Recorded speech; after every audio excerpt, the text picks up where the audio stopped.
First You Think is a not-for-profit ministry of the First Unitarian Church of Des Moines. Support us at ucdsm.org today. So there's a sticky note in your order of service. Before I'm done, I'll tell you what to do with that, but you'll need to write on it. So if you have a writing utensil, that's handy. And if you don't, we have a basket of pencils on the back table when you get a chance to slip back there. Take heart, friends. The opposition is forming.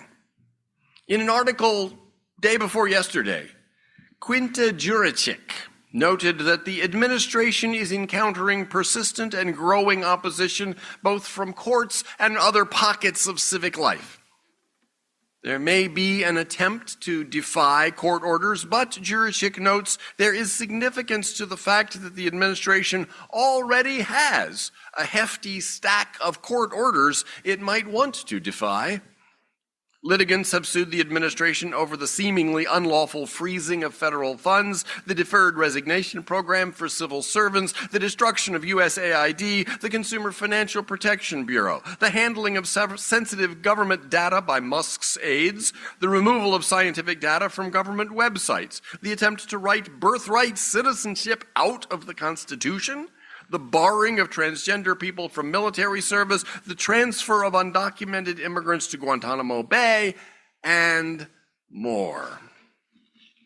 Court orders already in have prevented the administration from dismissing a government watchdog without explanation and granted restraining orders barring the administration from slashing funds for crucial scientific research.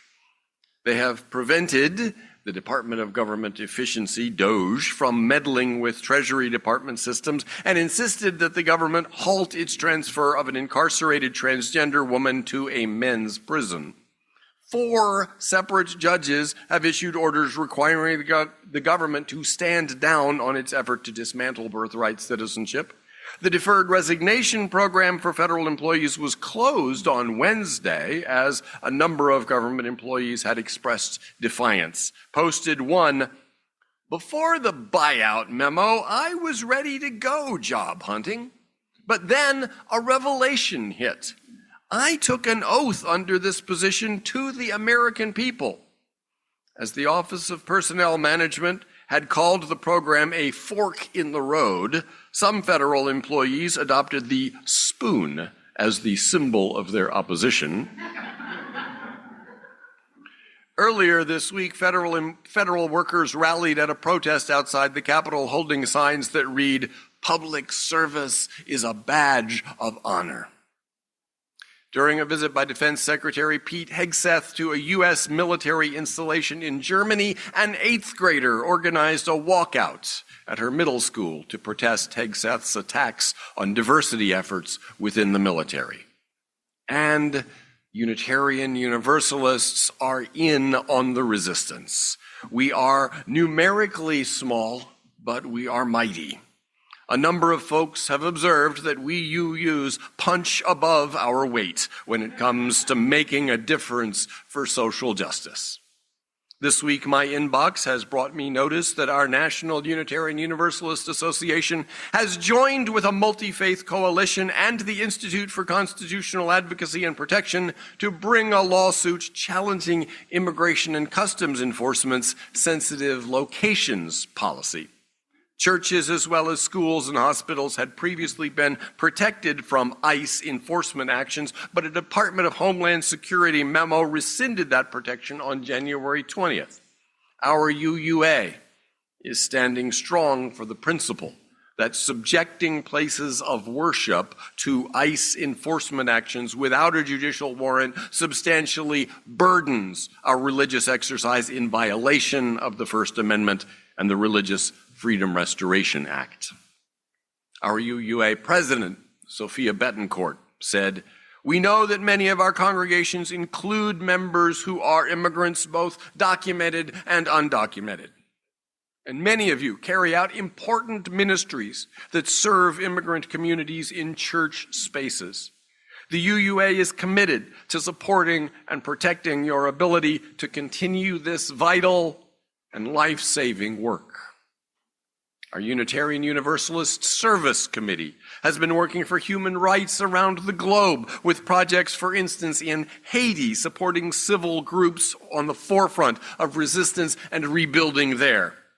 And UUSC has been working with partners and allies around the world to end Israel's human rights violations in the occupied territories. UUSC is part of a coalition calling for the temporary ceasefire to be made permanent and for a ban on arms transfers to Israel. If you go to the UUA.org website, the first thing you'll see at the top of the page is a tool to find a congregation near you. And then there are 3 prominent links on that home page. Meet Your Region, which will show you a map of the U.S. divided into the 5 Unitarian Universalist regions. Iowa is in the Mid-America region, naturally. The second link is Act for Justice. That is such a prominent part of who we are. If you click on that, you will read, justice is at the core of our faith. Our congregations are called to make a positive difference in our wider communities. We work to serve, to raise awareness, and to support and partner with people who face injustice. We advocate, organize, and act for justice to live out the values of our faith. Unitarians and Universalists have not always been so big on social justice. Yes, our denomination was the faith home of a number of prominent abolitionists before the Civil War, but sad to say, we also had a number of members whose wealth came from enslavement and who quietly, usually, vociferously if necessary, snuffed out any fledgling effort at congregational action for abolition. The Unitarian minister, Reverend John Haynes Holmes, prominently opposed World War I, but he was roundly denounced by pretty much all the rest of the Unitarian establishment of his time. In those days, Unitarianism was basically Christianity light. The story is told that in those times a woman was asked why she was Unitarian, and she answered, well, everybody's got to be something, and Unitarian is the least you can be. In the 1920s and 30s, we see the beginning of a shift that would lead to the way that we see ourselves today. This was when the humanist movement got going within Unitarianism and to a lesser extent within Universalism. Humanism dropped God out of the picture altogether and emphasized the scientific method. Religious concepts were redefined into human, non-magical understandings. We started to sing hymns with such lyrics as, "Where is our holy church? Where people unite in the search for beauty, truth, and light. Where is our holy land? Within the human soul, wherever free minds truly seek with character the goal." By the middle of the 20th century, in most Unitarian and Universalist congregations, the crosses had been taken down and the communion silver stashed in a basement closet. Now we were becoming the resistors. We weren't just a lower demand version of the prevailing Christianity.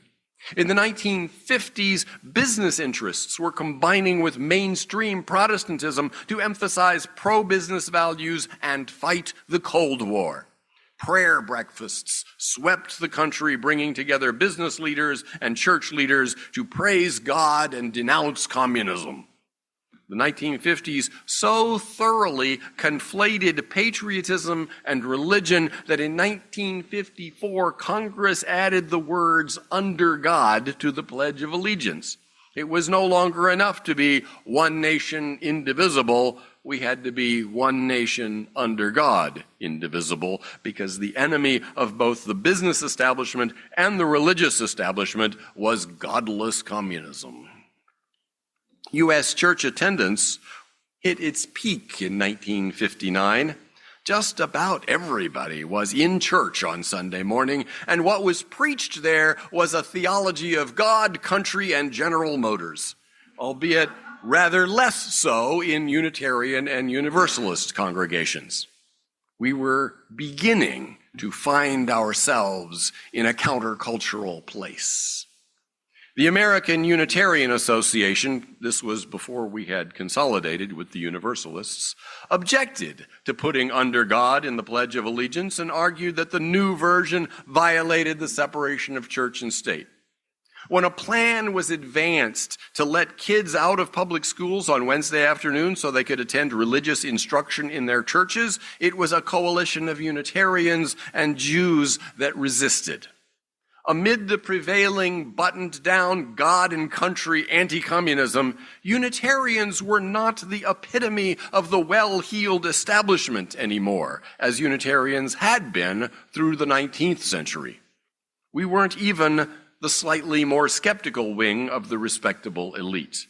We had evolved into centers of resistance to the prevailing conventional opinion. Yes, the Unitarians and the Universalists go back 200 years in this country and 400 years in Europe, but we were formed into what we are today during this 1950s phase of massive cultural conformity. The humanism that we moved into in the 30s put us in a position of cultural resistance in the 50s. Our humanism shifted us from insiders to outsiders. When this congregation's own Edna Griffin took on Katz Drugstore in 1948, she did so without overt involvement of her congregation, but also without the kind of objection from her chosen church that she would have gotten at many other churches. The way was being paved. The idea that involvement in social and political issues was what it means to live Unitarian faith was catching on. By the mid-1950s, we were, tentatively at first, getting involved in civil rights issues. In this congregation, we gradually moved from ignoring Edna Griffin's activism to organizing support of it. By 1965, large numbers of Unitarian Universalists were in Selma to march with Dr. King. When I was a youth in the Unitarian Universalist congregation of Atlanta in the early 70s, I saw a lot of anti-Vietnam War activism going on, and I joined in what ways I could as a kid. So yes, justice is at the core of our faith. It's what we do. It wasn't always, but it is now, and it has been for almost 3 generations. So I'll pause now for our interlude, maybe a march.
On our UUA webpage, just below the paragraph I quoted earlier, you will read, "Our intersectional justice priorities are climate justice, inclusive of indigenous sovereignty and climate resilience. Decriminalization, inclusive of racial justice and immigration justice. Democracy and electoral justice, inclusive of voting rights and electoral participation. And LGBTQIA+ and gender justice, inclusive of reproductive justice and abortion access." Our justice work is carried out in 5 ways: service, education, organizing, advocacy, and witness. Service means direct helping for people materially suffering, things like soup kitchens and clothing drives. Education involves organizing classes and forums to learn and teach about justice issues. Organizing refers to forming partnerships and coalitions to amplify our voice for justice. Advocacy means speaking and writing publicly in support of justice, including lobbying legislators.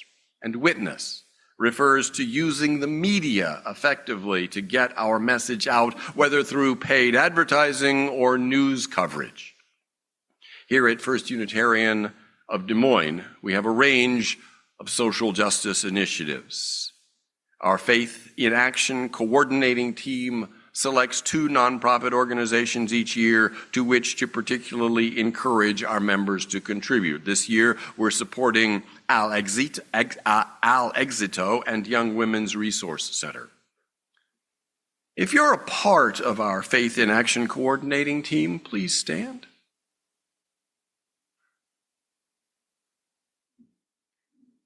For environmental justice, we have our Green Sanctuary Initiative. We've been accredited by the UUA as a Green Sanctuary since 2015. Our ongoing Green Sanctuary team focuses on engaging church members on energy efficiency, recycling, composting for our buildings and grounds. The team also promotes outside activities that members can get involved with to improve the greater Des Moines community. If you are or have been a part of our Green Sanctuary Initiative, please stand.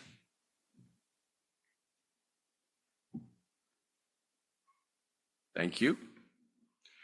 We have a FEDS, F-E-D-S task force. FEDS stands for Feed Every Deserving Soul or Every Deserving Stomach, although it seems to me that deserving is redundant. There's no such thing as an undeserving stomach or soul. Our FEDS task force facilitates projects to alleviate hunger in central Iowa. This task force prepares and serves dinner monthly for Des Moines unhoused population. If you are or have been a part of FEDS, please stand. Bruce is a big part of that, but he's shy.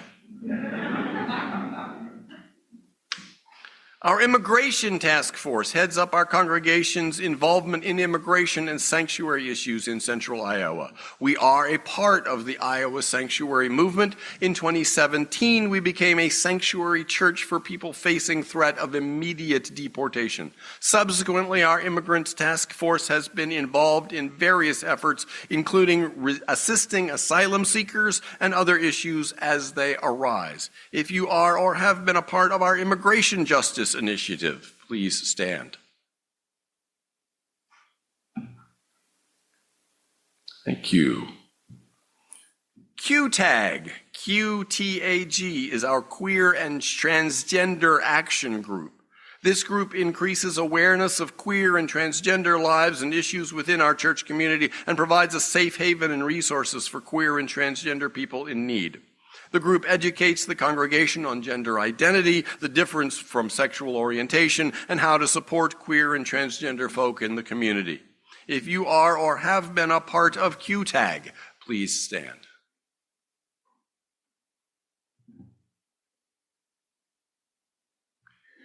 We have a relatively new task force called Peace, Justice, and Democracy that has been organized for education and advocacy on this broad range of issues. If you are a part of the Peace, Justice, and Democracy initiative, please stand.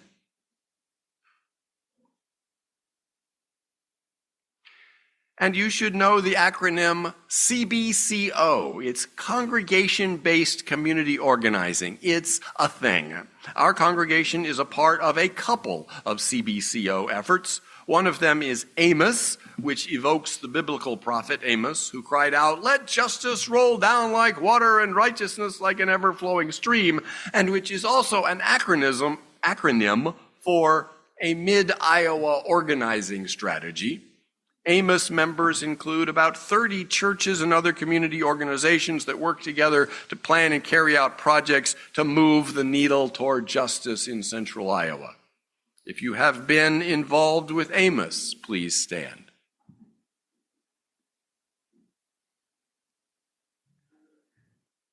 And there is also a statewide CBCO, Congregation-Based Community Organizing, of just UU congregations called IUWAN, the Iowa UU Witness Advocacy Network. IUWAN brings UUs together to effect state-level actions for justice. If you are a part of IUWAN, please stand. Justice is at the core of our faith, and the need during these times is great. What can you do? There's an awful lot that Unitarian Universalists are doing. And you can add your efforts to one of the social justice initiatives at this congregation or start a new initiative. Our policy declares that if 3 members of this congregation get together for a social justice initiative, they will be recognized as a social justice group of this congregation, meaning you can get space in our intercom newsletter, use the building for meetings, and get spotlight segments in the Sunday service. I know that many of you do social justice outside of the congregation. On your own, you might be a part of Habitat for Humanity, or be in the Sierra Club for environmental justice, or be in the ACLU, American Civil Liberties Union, or Planned Parenthood, or write checks contributing to various justice efforts. Thank you for that. That, too, is living your faith, and it's so important. I will just note that it's helpful to have a religious grounding for your social justice work. We are here to nurture our spirits and help heal our world, and those are not two separate things. We help heal our world by nurturing our spirits, because yes, the world becomes more whole when any person, including you, nurtures their spirit, becomes more grounded in spiritual awareness that everything is connected. And we nurture our spirits by helping heal our world. The work of justice expands and deepens our spirits. It's a spiritual practice. You have heard the saying, comfort the afflicted and afflict the comfortable. But those also are not two separate things. Let yourself be afflicted out of comfortable complacency, and you will discover that the action you are goaded to take ends up for you a comfort against all that afflicts you.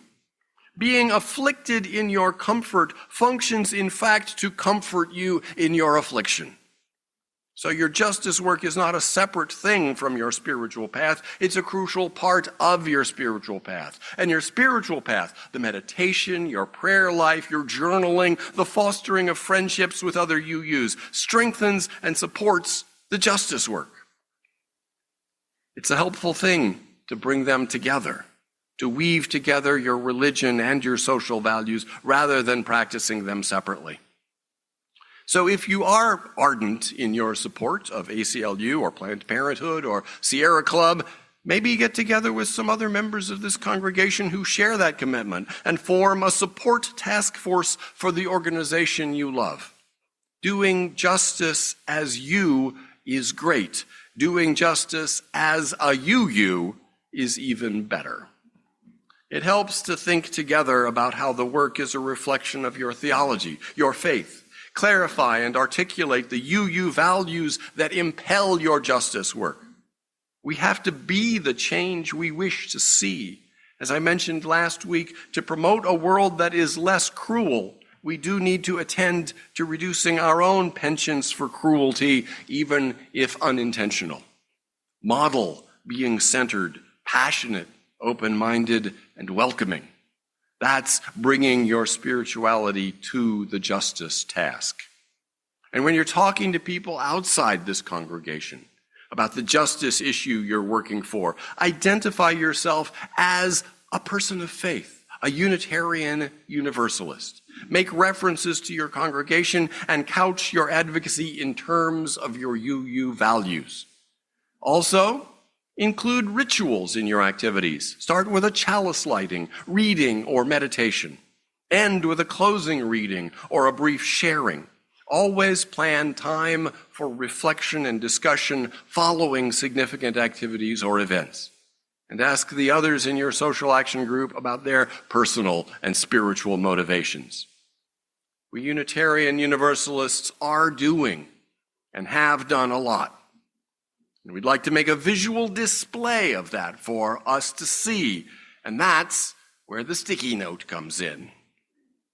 Please write on that note a social justice initiative that you have been a part of in the last year or that you want to be a part of in the next year. Add your sticky note to our map on the back wall. Put it in the sea of service, the education estuary, the cove of community organizing, the advocacy Alps, or the woods of public witness.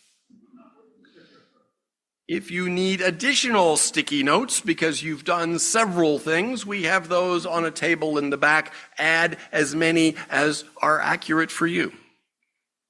We will make an inspiring visual representation of all that we are doing and have done and will do.